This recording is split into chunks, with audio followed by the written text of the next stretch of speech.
Hello and welcome to the Deception Tips podcast, where you will learn amazing cues to detect deceit that will help you read people like never before.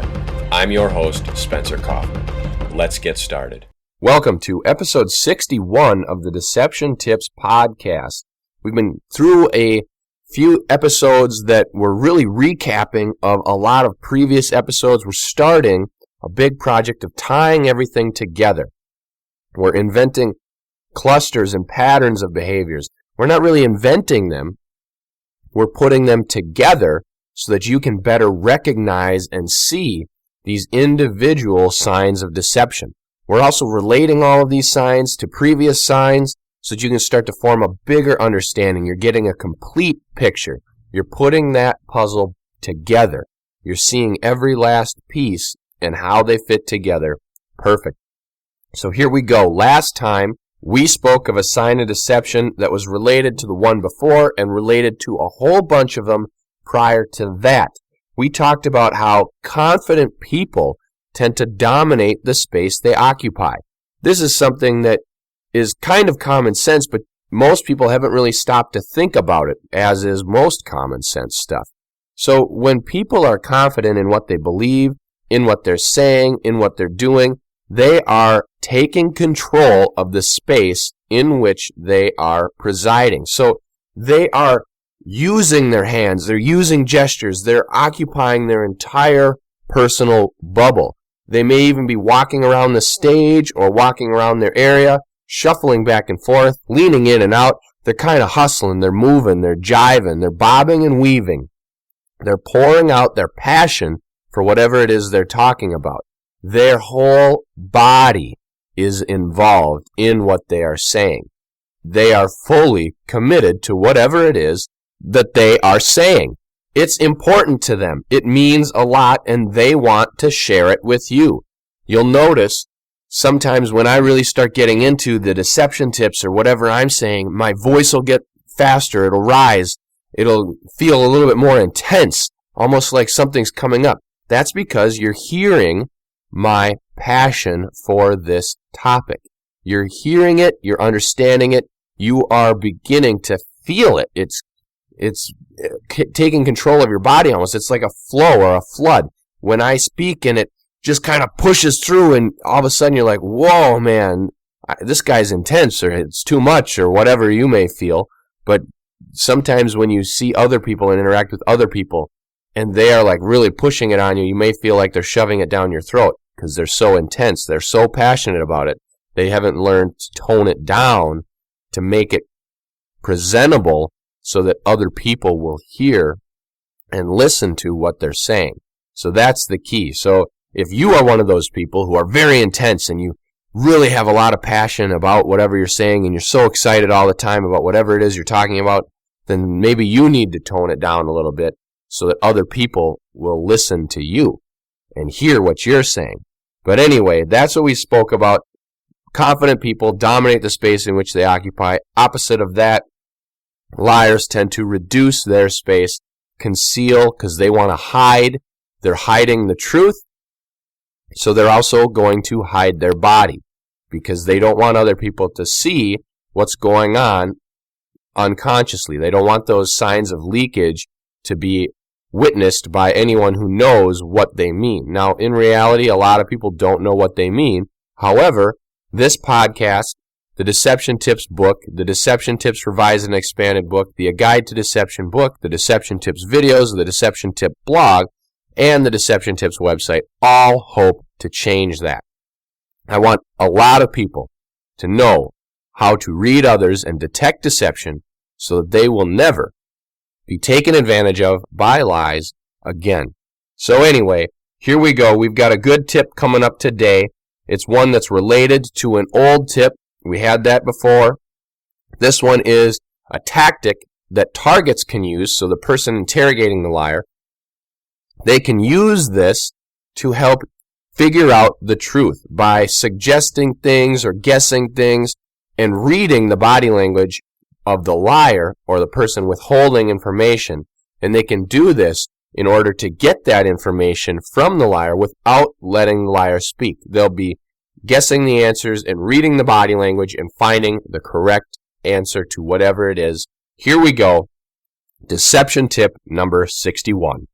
Liars will often hold their breath as the target guesses the possible answers.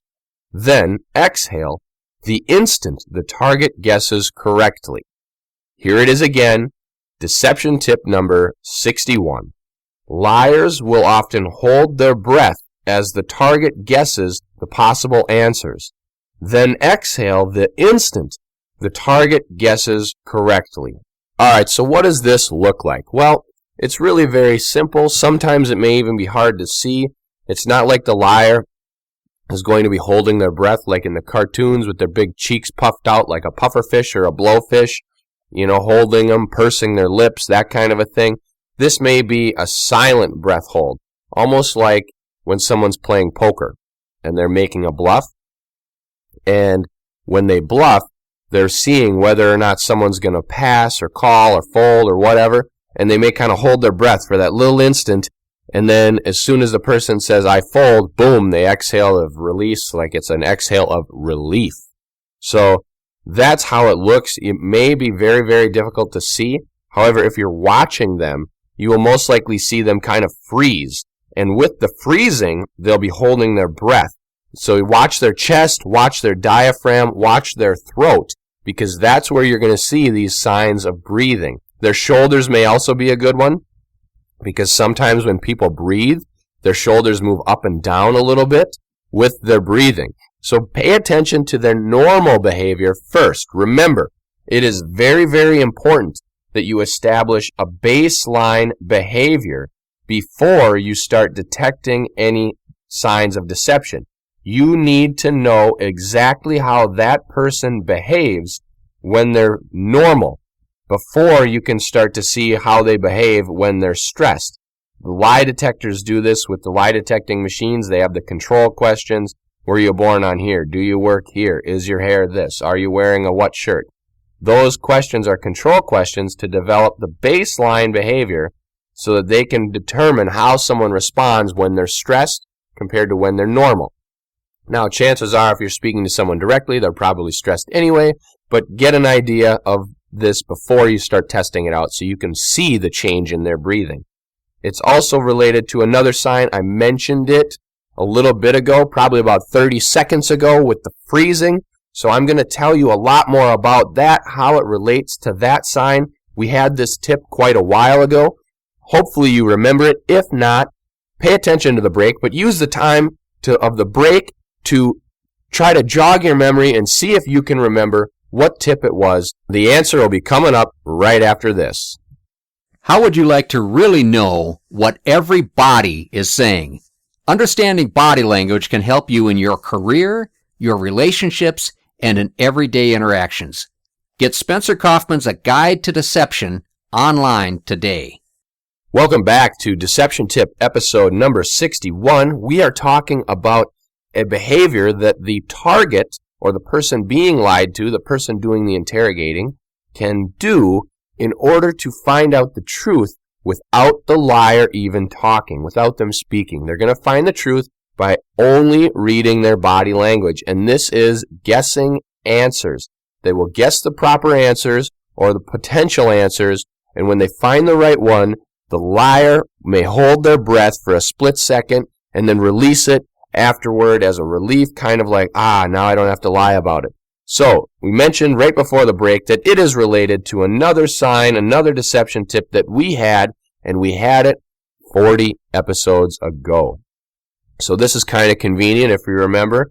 Last week we had a deception tip reminder that happened 20 times ago with the dominate space and the take up space. That was episode 40, episode 60. So now here we are. It's episode 61. The one that happened before was episode 21. And it was about suggesting answers. So this one is guessing answers. That one was suggesting answers. Now, this was when a target suggests the correct answer. A liar's face will freeze for a split second, just like a deer in the headlights, and their eyes will be like open in surprise. Their jaw may drop a little bit in an O shape, kind of like, oh my goodness, and they will be kind of dumbfounded that the target knew exactly what the correct answer was without even them telling it or without speaking to them about it. So they're very, very similar. Episode 61 today adds the fact that, hey, in addition to that, you may see them hold their breath, or you may not even see that other stuff. You may only see them hold their breath. So you need to pay attention to both of these. 21, 61, suggesting answers, guessing answers, they go hand in hand. So if you don't remember episode 21, then I highly encourage you go back, you listen to the podcast. It's only 15 minutes, guys. Listen to it. You can listen to it on double speed if you want. Cut it down to 7.5 minutes. No problem. Double speed. Listen to it. Then check out the Deception Tips video on it, because there you will get even more information. It's only 5 minutes. You got the time. You can even do it in the car while you listen to it. Okay, just get that information. Episode 21, because it's hand in hand with this one. Anytime a target can suggest or guess the potential outcomes of the situation, the potential answers. Now, we're not talking big, long answers. Most likely, this is going to be like a list of names or of locations. Where did you hide my keys? Let's see. Are they in the microwave? And then you're going to watch the person. Okay, then maybe they're in the plants. Maybe they're in here. Maybe they're here. Obviously, you're not going to go through every single hiding place in the house. You need to have a pretty good narrowed down list. Maybe they tell you, all right, it's in one of these 20 locations or one of these 10 locations. Then you can kind of look at them and be like, well, I kind of know this person. I've studied their behavior. Typically, when you're in this situation, whether it's in real life, as in common situation with people you know, household, you're going to know the person. Or if it's in like a police interrogation type or criminal situation, chances are the law enforcement, they've already studied the behavior of whomever they are interrogating, so they know a little bit about them. So they can take a look at this list and be like, well, this one's too far from home. We know his profile. This one is not like his personality to go here. So they can take that list of maybe 20, narrow it down. You can get a 10-item list or so, and then somebody who can read body language can just go right in there. Maybe even they would have someone else ask these questions or guess these answers. Well, the person who can read people will sit and watch them only. Watch the interrogatee only, the person under suspicion, the person who's being questioned. They'll watch their body language as someone else, maybe a prompter or an aide, reads off, is it at such and such place? Is it here? Is it at this location? Is it at this location? They'll watch the person, and they will see if they freeze, if their mouth drops open, if their eyes widen in surprise, if they hold their breath, and go on like that. Now, it's not a rapid-fire technique. It's not, all right, is it at Main Street? Is it at Broadway? Is it at here? No, it's slower, because you need to give them a little bit of time to transition, and you need to make it seem like they are giving educated guesses, not just going at random down a list. So they'd say, well, I know where you hit it. You hit it at this location. It's at the basement of this warehouse. And then, okay, nothing. Okay, no, I know exactly where it is. I know you. That would be a decoy you would use. Now, this is where you probably really hit it. It's in the basement of your grandmother's house. I know that's where it is. And then they see, nope, okay, no, I'm just messing with you. And they just go on and down the row and hit them all and watch as the person gives those signs of deception leakage. Now, one thing that's important is we talked about this long ago. This was episode number 19. If you remember, it's contempt.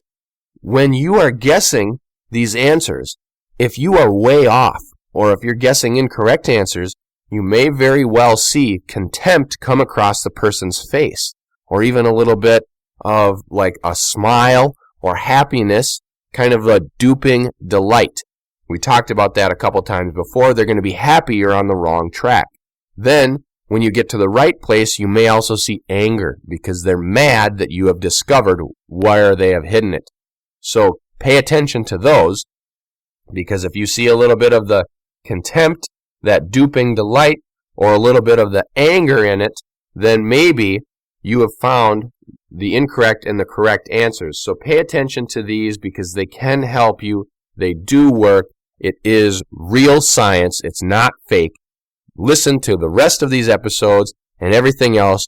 Combine all of your knowledge so that you can be a lie detecting machine. I want to thank you for listening to the Deception Tips podcast. I hope that you'll share it with your friends, subscribe to the feed, check out the Deception Tips videos, the Deception Tips blog, and take a look at the books I have available. And as always, tune in next week for a new Deception Tip.